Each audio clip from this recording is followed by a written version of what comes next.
अभी वर्तमान में कुंभ मेला चल रहा है जो तकरीबन 1.5 महीने तक चलेगा। इसका महत्व क्या है, इसके अंदर नहाने से फ़ायदा क्या होता है। महाकुंभ मेले के अंदर वर्तमान में जो चल रहा है, यहाँ का जो तमाम जो सोशल मीडिया है हमारे हिंदुस्तान का और मीडिया, वो क्या दिखा रहा है, वहाँ उनको क्या दिखाना चाहिए लेकिन दिखा क्या रहा है। अक्सर वहाँ पर एक साधु को दिखा रही हैं, अभय सिंह अभयनाथ जिसका नाम है, जूना अखाड़ा से वे संबंध रखते हैं। बहुत अच्छी बात है, IIT एजुकेटेड पढ़े लिखे साधु है।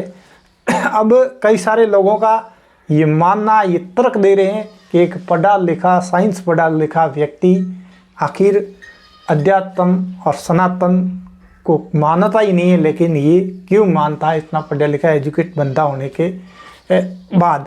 और दूसरी तरफ ये भी कह रहे हैं कि किसी भी प्रकार से बेहतर जीवन जी सकता था, लेकिन इस साधु के अंदर इस तरीके के अंदर पहनने के लिए सिर्फ एक ड्रेस 5 में है, दूसरा एक 16 है, नहाने के लिए कोई जगह नहीं है, कई दिनों तक नहा नहीं सकते हैं। तो आखिर इस तरह के जीवन में क्या मिलता है। नाना प्रकार के उन अभय सिंह से, अभयनाथ से सवाल पूछे जा रहे हैं, लेकिन जो इन बातों को जानते हैं उन्हें पता है।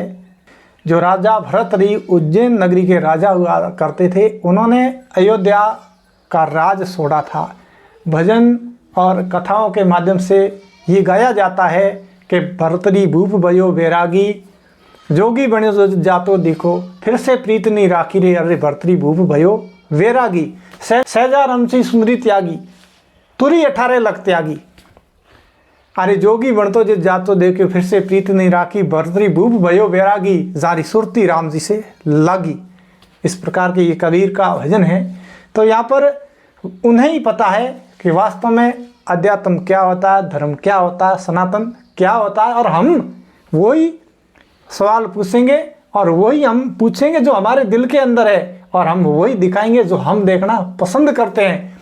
अब अभयनाथ से कई सारे सवाल उन्होंने ये पूछा कि आपने शादी क्यों नहीं की, आपकी गर्लफ्रेंड है या नहीं, क्योंकि हमारे दिल के अंदर वही है।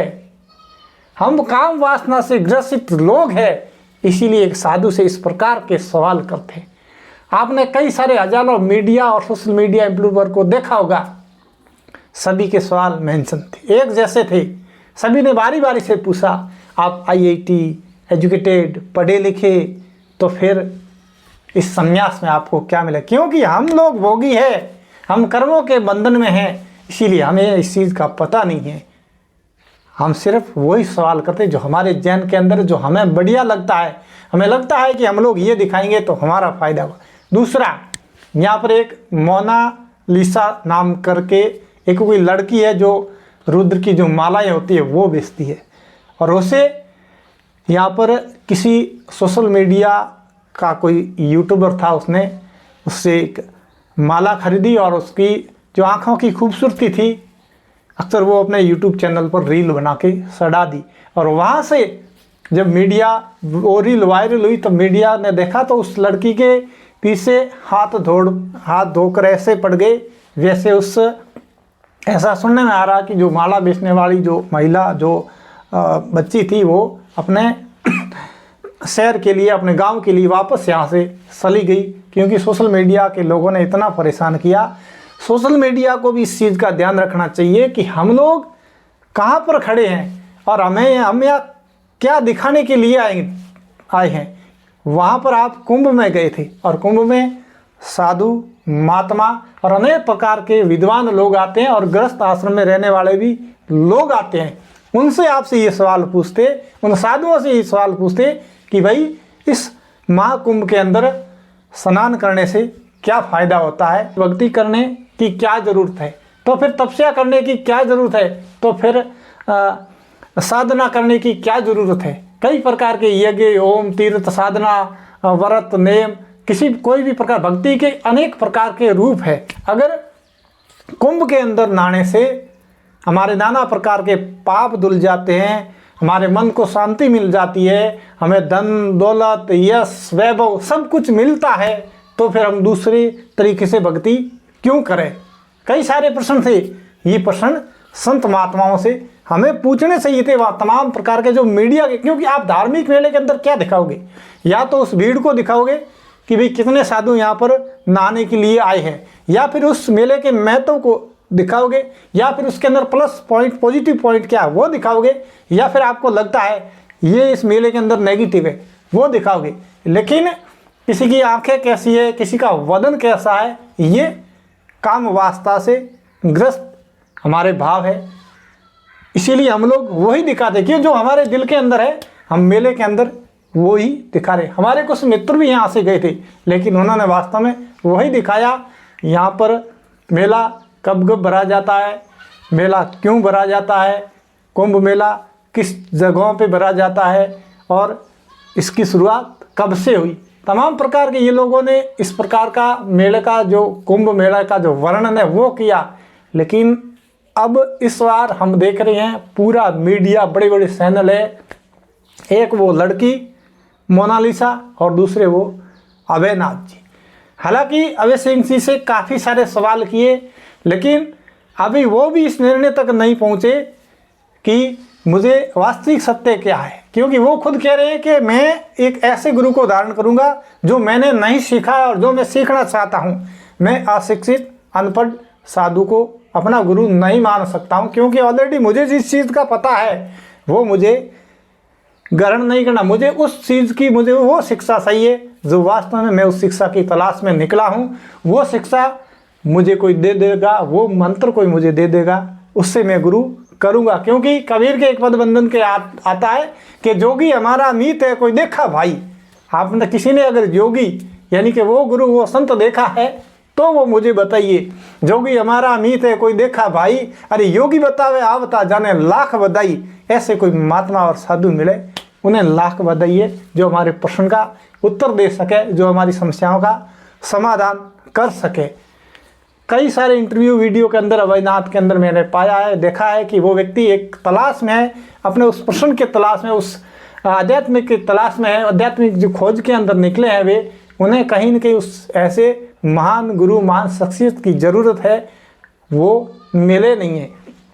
क्यों कि संत जो भाग्यशाली होते हैं उन्हें ही मिलते हैं, बाकी लाख जतन करो हमें अध्यात्मक से परिपूर्ण गुरु का मिलना इतना संभव नहीं है। क्योंकि हमारे जब पूर्ण जन्म के और वर्तमान जन्म के सारे कर्म धुल जाते हैं तभी हमें महान गुरु के दर्शन होते हैं और उनका सानिध्य मिलता है।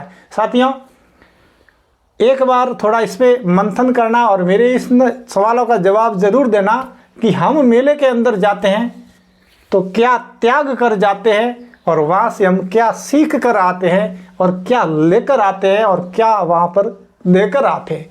क्या हम मेले के अंदर किसी सुंदर युवक युवतियों के फोटो और वीडियो शूट करने के लिए जाते हैं, या फिर हम मेले के अंदर वास्तव में हम कौन हैं, हम क्या है, हमारा कर्तव्य क्या है, हमारा मूल कर्तव्य क्या है, मनुष्य को अंदर किस प्रकार के जो कुकर्म है उसे कैसे त्यागा जा सकता है। क्या मेले के अंदर जाने से पाप धुलता है, नहाने से पाप धुलता है, कर्म कांड की जो विधि अपनाने से भक्ति हमारा मन पवित्र होता है, या फिर नाना प्रकार के कई सारे उदाहरण है। हमें क्या करना चाहिए, एक छोटा सा उदाहरण मैं आपको दे देता हूँ कि महाभारत का रामायण जब युद्ध हो रहा था राम और रावण का, उस समय लक्ष्मण को बाण लगता है, उससे मूसाघात आ जाती है। उस समय प्रभु श्री राम ने कहा था कि किसी वैद्य की आवश्यकता है। अगर यहाँ पर आपको रुकना होगा, थोड़ा विचार करना होगा, किसी वेद की आवश्यकता है, किसी डॉक्टर की आवश्यकता है, न कि किसी मंत्र देव या देवता की आवश्यकता है, किसी आराधना की,